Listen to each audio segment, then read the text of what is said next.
বুকে ঘুমিয়ে আছে লক্ষ মুক্তি সেনা তোরা দে না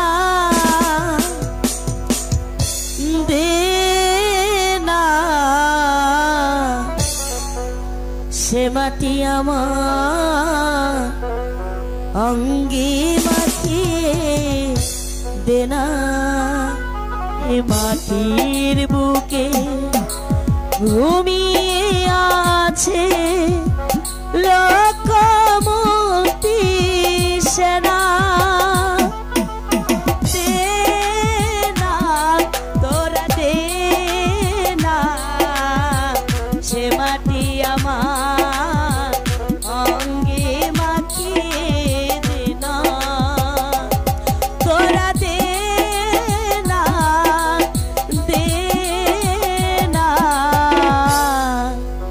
সে মাটি আমার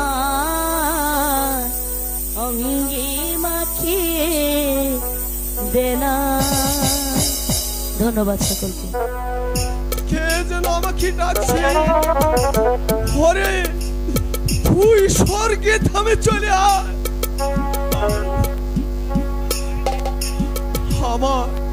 আমার মনে হয় আমি আর বেশি দিন বাঁচব না।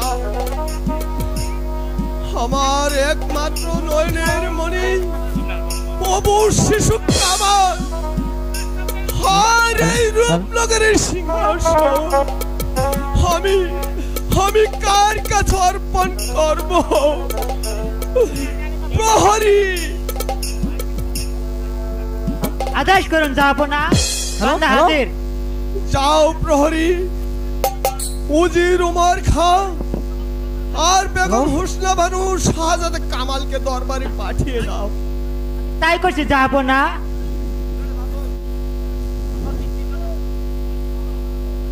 উজির সাহেব, আজ নিশীথে আমি একই স্বপ্নে দেখলাম, কে যেন আকাশের দ্বার খুলে আমাকে বলছে তুই শীঘ্র এই স্বর্গ থামে চলে আয়।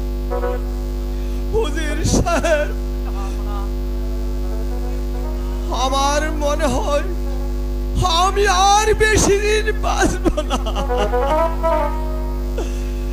আমার একমাত্র কলিজার টুকরা অবুর শিশু কামাল আর এই রূপনগরের সিংহাসন আপনার হাতে সঁপে দিয়ে গেলাম। আমার রাজ্যের হিন্দু মুসলিম সকল প্রজাগণ আপনার পুত্র সমতুল্য দেখবেন, তাদের সুখে হবেন সুখী আর তাদের দুঃখে হবেন আপনি দুঃখী। জাহাপনা, আপনি কি বলছেন? আমি যে আর ধৈর্য ধরতে পারছি না জাহাপনা। এই অল্প বয়সে আপনি আমাকে ছেড়ে চলে যাবেন, আমি কি নিয়ে বাঁচবো জাহাপনা? বলুন আপনি বলুন।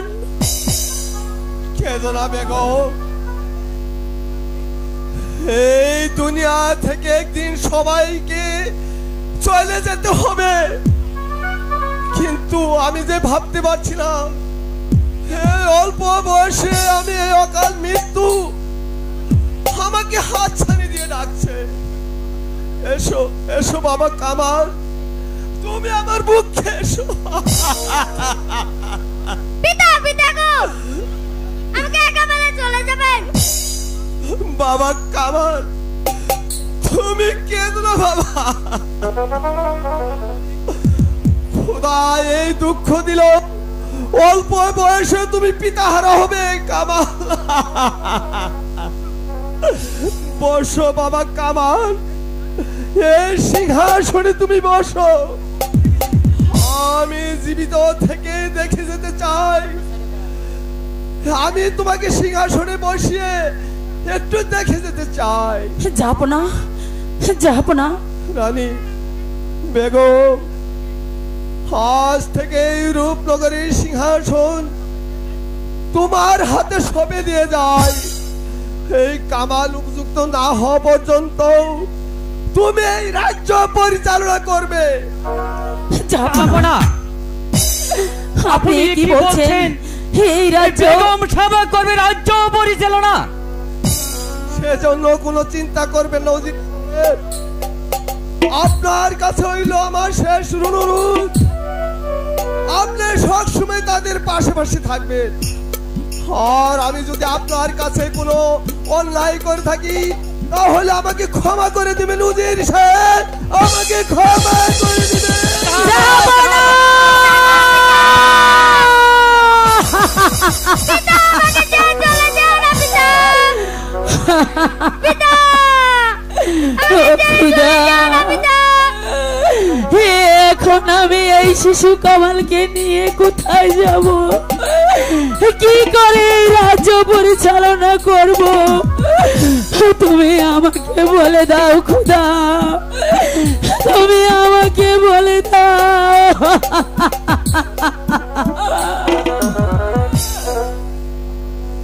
মা গো, আমি কার কোলে ঘুমাবো? আমি কাকে পিতা বলে ডাকবো? বলো বলো মা। কেঁদো না বাবা কামাল, কাঁদবেন না বেগম সাহেব। যা হবার তা তো হয়ে গেছে। এখন চলুন জাহাপনার মৃত্যু নিয়ে আমরা সব কাজের ব্যবস্থা করি গে। তাই করুন উজির সাহেব, তাই করুন। জাফর আলী খাঁ, বলো উজির সাহেব। এই রূপনগরের নবাবের মৃত্যুর পর থেকে এই বেগম মুস্তাফার রাজ্য পরিচালনা আমরা এখন ইচ্ছা করলে এই সিংহাসন দখল করতে পারি। তুমি কে বলো জাফর আলী খাঁ? উজির সাহেব, ওই সুযোগটা মানুষের জীবনে একবারই আসে। এই সুযোগটা আমরা হেলাই হারাতে পারি না। বলুন ওই কি উপায়ে ওই সিংহাসন দখল করা যায়? বেগম হোসনা ভানু আর ওই অবশ্যই কামালকে হত্যা করতে বলে আমাদের পথ হবে একেবারে পরিষ্কার। আর আমি হব এই রূপনগরের নবাব, আর আমি হবে আমার প্রধান সেনাপতি।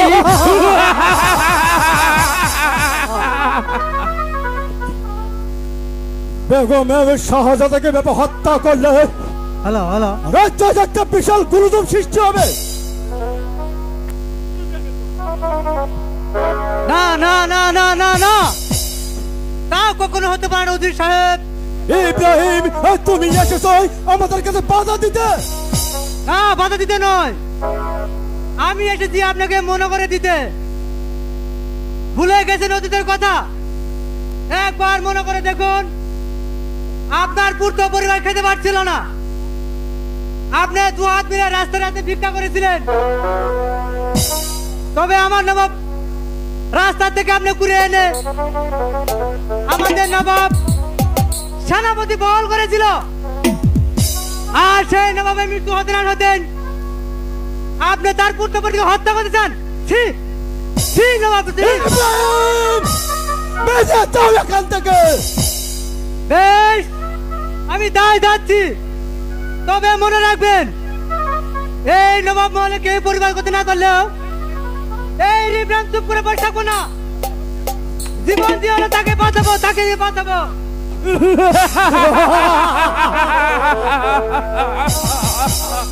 আর তুমিও জেনে রাখো, বেশি বাড়াবাড়ি করলে তোমাকে দেব না।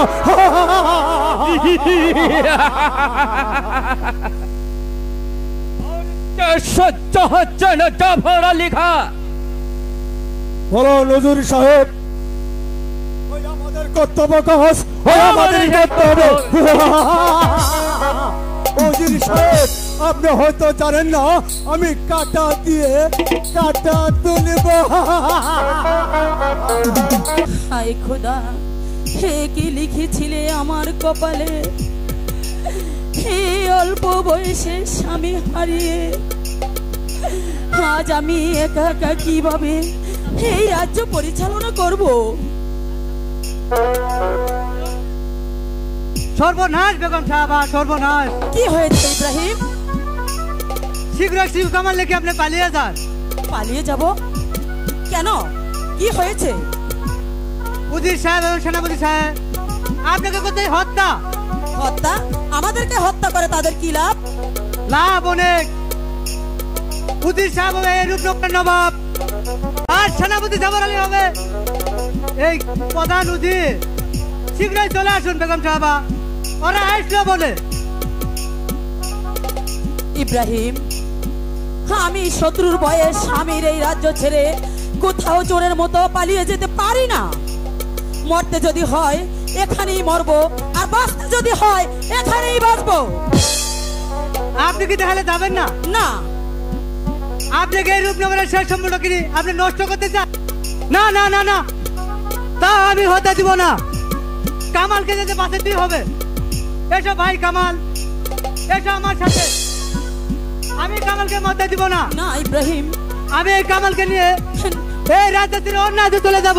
না না ভাই ইব্রাহিম, তুমি তুমি আমার এই শিশু কামালকে আমার বুক খালি করে নিয়ে যেও না ভাই, নিয়ে যেও না। বেগম সাহেবা, আমি আপনার আজ কোনো কথা শুনবো না। বিদায় বেগম সাহেবা, বিদায়।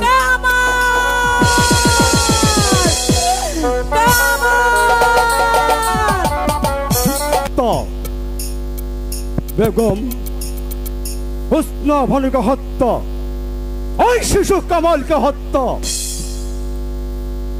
তারপর সেনাপতি জাফর আলীকার প্রথমে একেবারে পরিষ্কার।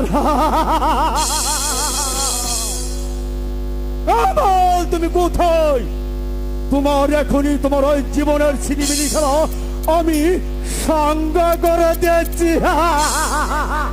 হবে না, হবে না সেনাপতি জাফর আলী খান, তোমার আমার স্বপ্ন কোনোদিন বাস্তবায়ন হবে না।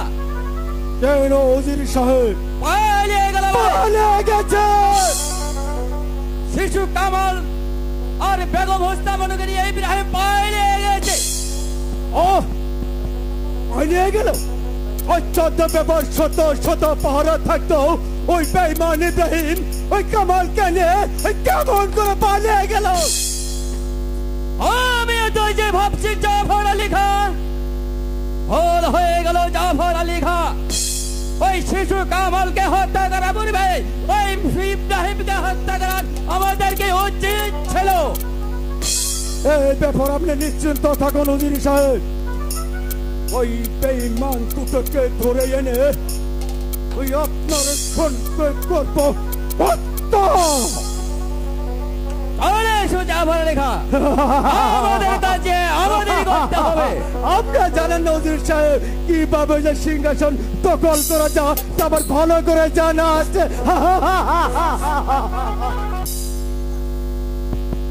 আমার এই সংসারে পুত্র কন্যা দিতে হ্যালো হ্যালো, জীবন আমার কেমন করে কাটাই খুদা, কেমন করে কাটাই খুদা। তুমি আমাকে একটা উপায় করে দাও খুদা, তুমি আমাকে একটা উপায় করে দাও। ওই তো দেখা যাচ্ছে কদমালির বাড়ি। কদমালির বাড়িটা তো কদমালি। কে কে এই নিশিরাতে আমাকে ডাকছে? আমি ইব্রাহিম। ইব্রাহিম আসুন, এই নিশিরাতে গরিবের বাড়িতে কেন? আমি এসেছি ভাই এই ছেলেটিকে দান করতে। তাকে তুমি যত্ন করে মানুষ করবে, সে চিরদিনই তোমারই থাকবে। আপনি আমাকে ছেলে দান করবে? এতে আমার পরম সৌভাগ্য। না ভাই, কিন্তু তার ছেলে পরিচয় গোপন রাখবে। এই ছেলে তোমার ছেলে বলে পরিচয় দেবে। আইয়া আমাকে ফেলে চলে যাবে? সে তোরা চুপ করে না ভাই, আমি আবার এসে তোমাকে সাথে দেখা করবো। ওই যে ভাই দেখো পাখি, ওই যে ভাই পাখি দেখো। ভাইয়া আমাকে ছেড়ে চলে যেও না ভাইয়া। এসো বাবা কামাল, আমার কাছে এসো, আমার কাছে এসো। কি হয়ে গেল জাফর আলী খাঁ? আমি যেটা ভাবতেও পারছি না। সেই জন্য কোনো চিন্তা করবেন না উজির সাহেব, যেমন করে হোক ওই শয়তান দুটোকে ধরে এনে ওই অপারেশনটা করব হত্যার হত্যা।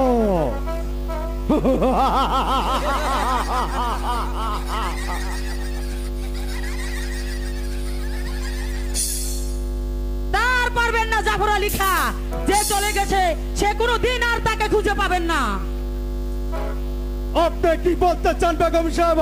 বলতে নয়, তোমাদের কাজের প্রতিবাদ করতে। অর্থ খোদা যার ভাগ্যে মৃত্যু লেখে নেই, শত চেষ্টা করেও তোমরা তাকে মৃত্যু দিতে পারো না। তাই তাই তোমাদের হাত থেকে আজ আমার শাহজাদা কামাল মুক্ত। আপনি কি তাই ওই শিশু কামালকে হত্যা করার ষড়যন্ত্র করেছি? নিশ্চয়। ইব্রাহিম যদি আমাকে সাহায্য না করতো তাহলে আজ আমার শাহজাদা কামাল ওই মৃত্যুর মুখে ঢলে পড়তো, আর সেই ইব্রাহিম আমাকে সাহায্য করাতে আজ আমার শাহজাদা কামাল মুক্ত।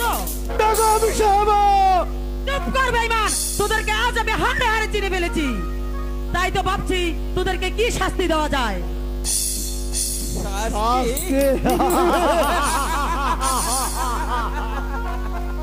অসম্ভব।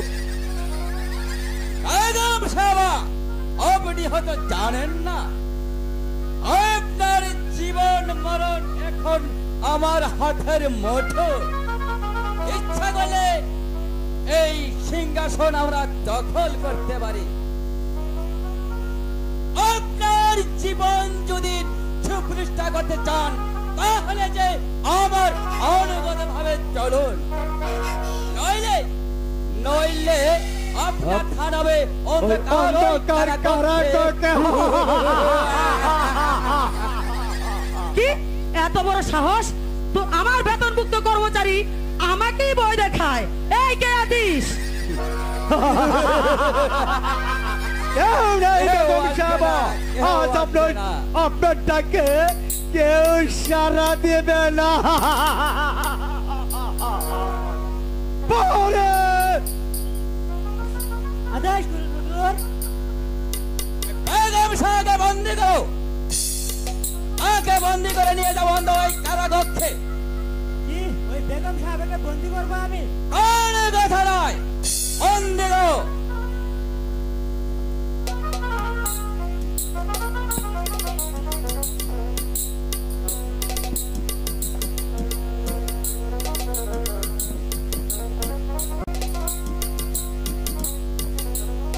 হাই খোদা, হে কি লিখেছিলে আমার কপালে? এই কি তোমার বেদের লেখা? যারা আমার হুকুমের কর্মচারী চাকর ছিল আজ তাদের হাতে আমি বন্দী।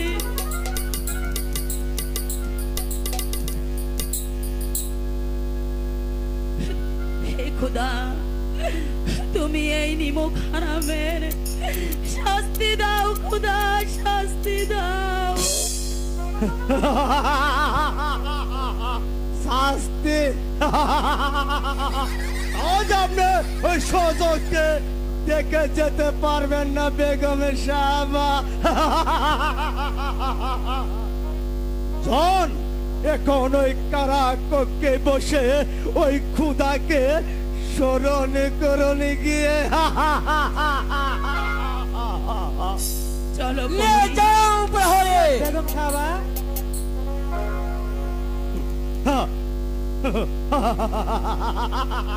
ওজির সাহেব, আপনি হয়তো জানেন না আমি আপনাকে দিয়ে আমার এই সিংহাসন দখল করে নেব। কোথায় গেল ছেলেটি? ছেলেটি দেখতে দেখতে বেশ বড় হয়ে গেছে, তাকে স্কুলে ভর্তি করা প্রয়োজন। কাজল, কাজল, পিতা পিতা গো, আমাকে কেন ডেকেছেন?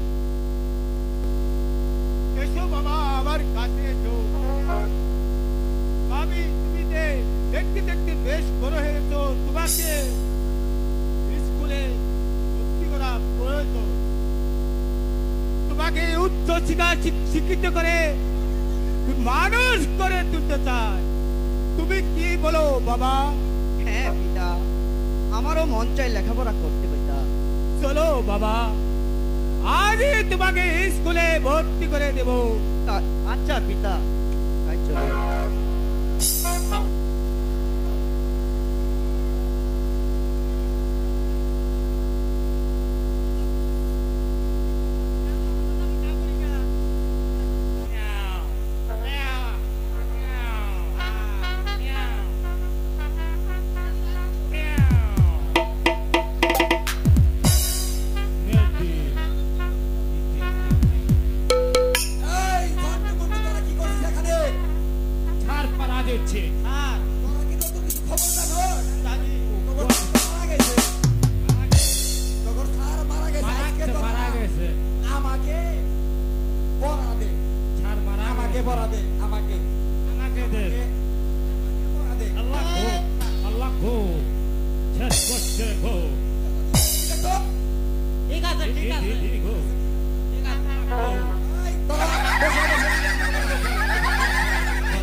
কাকার কাছে যাবো স্যার। এই তাকে সোজা বল বলেন বল স্যার বিড়ি খাবেন স্যার? এবার স্যার তো কোনোদিন দেই নাই।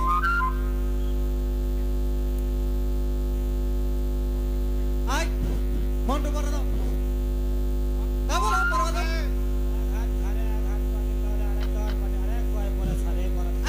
এই তোকে কেন বলে দিছে? এই জন্টু এই পড়া অর্থ কি? স্যার আমি কি বাসা করি? আপনি তো বাসা করেন। এই আমি দিছে তুই যেটা বল তোকে যে বলছি সেটা আমারে বল। এটা বুঝেন না? না আপনারা বাড়িতে পানি খান না? খাই আমাদের পানি খান। আমরা তো খাই জগের মধ্যে কলসি মধ্যে পানি খান। বলছি মধ্যে পানি নে কলসি খারাপ থাকে এক হাত নড়ে এক গড় পানি ওই ছেড়ে গোয়াই পড়ে। এটাই বুঝলেন না? আমার মাস্টার জানা শিখতেন স্যার।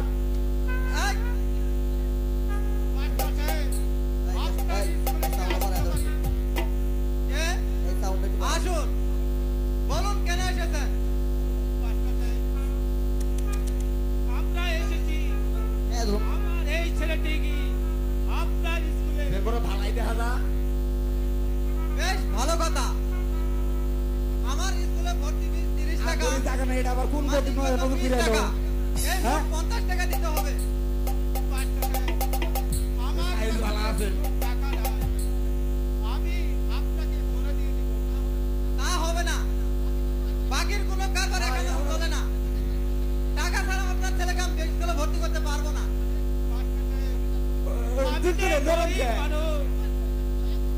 আপনার ছেলেকে আপনি দয়া করুন। একটা না করতে তা হবে না। বিড়ি কম খাই। বিনা পয়সায় এখানে কোনো লেখাপড়া চলে না। যাও এখান থেকে বেরিয়ে যাও। মাল হতে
দীপক, এবং তোমার পিতার নাম কি?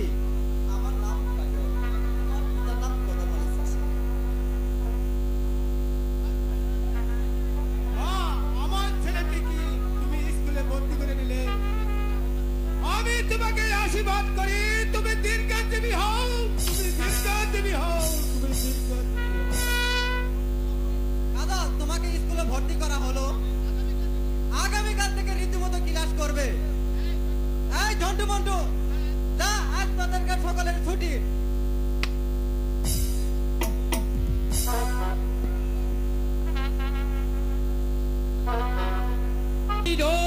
নগরের নবাব আমার হুকুমে সকল প্রজারা উঠা বসা করে, কিন্তু আমার পথের কাঠা ইব্রাহিম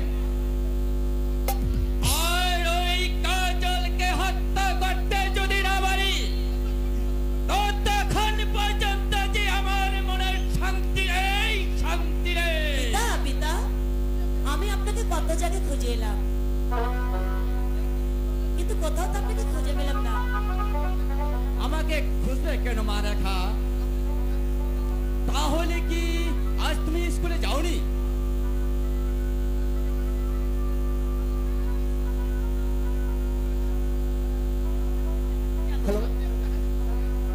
তাই আপনি আমাকে হাসি মুখে বিদায় দিন।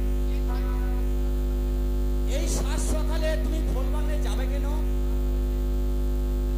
সকালে বেলা ফুল বাগানে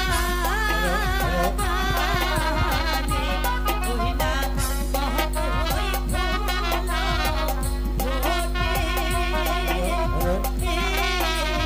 ও পিতা বলি যে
তবে এই বিনিশতার মালা আমি কার গলে পরাবো?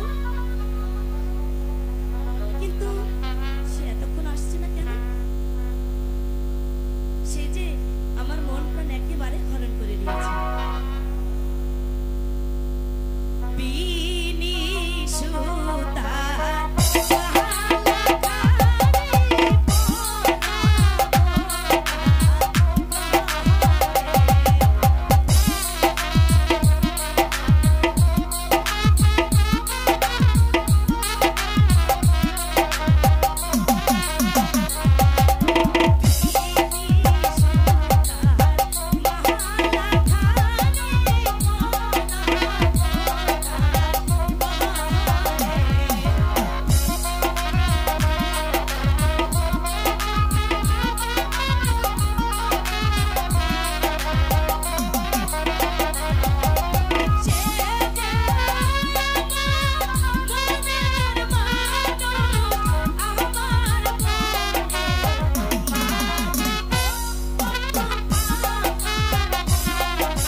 শালা মদন, তুই মনে করেছিস আমি তোকে ধরতে পারবো না?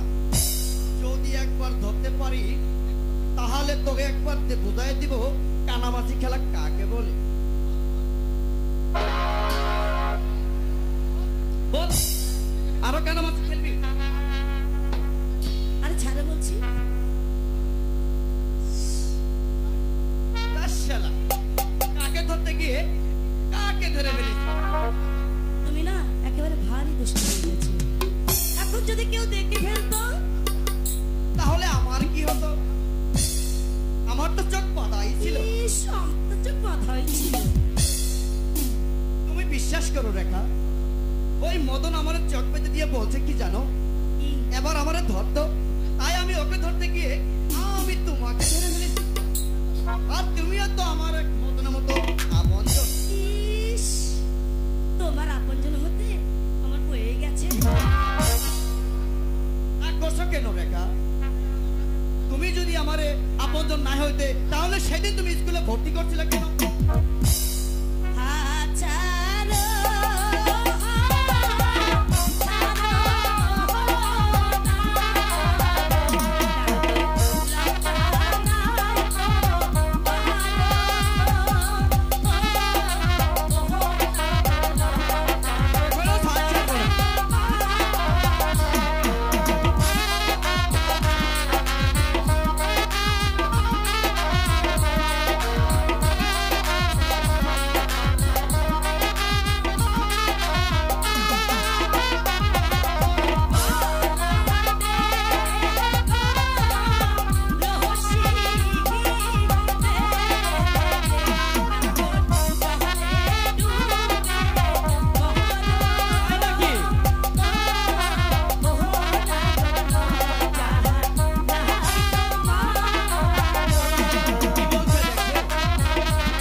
সত্যি বলছো? হ্যাঁ বলছি, সত্যি বলছি। বন্ধু, তুমি তো আমাকে কখনো ভুলে যাবে না? না বন্ধু, আমি তোমাকে কখনো ভুলে যাব না বন্ধু। সত্যি বলছো? মাঝে মাঝে এখানে এসে তোমার সাথে দেখা করে যাবো বন্ধু। এখন চলো বন্ধু। ঠিক আছে, তাই চলো।